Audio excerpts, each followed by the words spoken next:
நம்மள நிறைய பேர் ஏஐ அப்படின்னா சாட்ஜிபிடி, கிளாட், ஜெமினை இந்த மாதிரியான எல்எல்எம்ஸ் மட்டும்தான் ஏஐ அப்படின்னு நினச்சிட்டு இருக்கோம். ஸோ ட்ரெடிஷ்னலாக நம்ம நிறைய ஆட்டோமேஷன் சாஃப்ட்வேர்லாம் யூஸ் பண்ணிட்டு இருந்தோம். இப்போ ஏஐ வருது. ரெண்டுக்கும் என்ன டிஃப்ரென்ஸ் அப்படிங்கிறத சொல்கிறேன், தெளிவாக புரிஞ்சுக்கிங்க. இதே ட்ரெடிஷ்னல் சாஃப்ட்வேர் அப்படின்னா நம்ம லைன்ஸ் ஆஃப் கோட் எழுதி நீ இதை தான் பர்ஃபார்ம் பண்ணணும், இப்போ ஒரு இன்புட் கொடுத்தா அந்த அவுட்புட்டை கொடு அப்படின்னு சொல்லுவோம். இதை புரிஞ்சுக்க ஒரு எக்ஸாம்பிள் எடுக்கலாம். இப்போ நம்மக்கிட்ட ஒரு டேட்டாபேஸ் இருக்குது.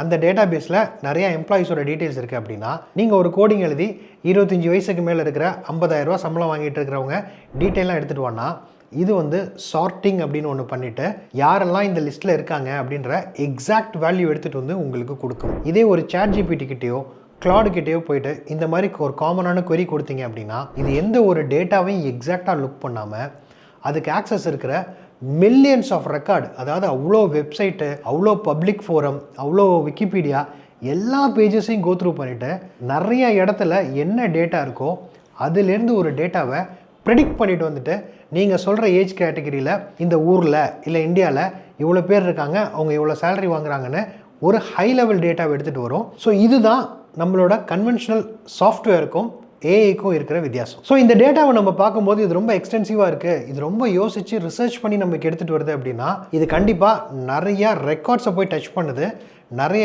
ஏரியாக்கள் எடுத்துகிட்டு வருது. ஆனால் இது ப்ரெசென்ட் பண்ணுற டேட்டா சரியாக தான் இருக்கா அப்படின்னா இதுதான் ஒரு $1 மில்லியன் கொஸ்டின்.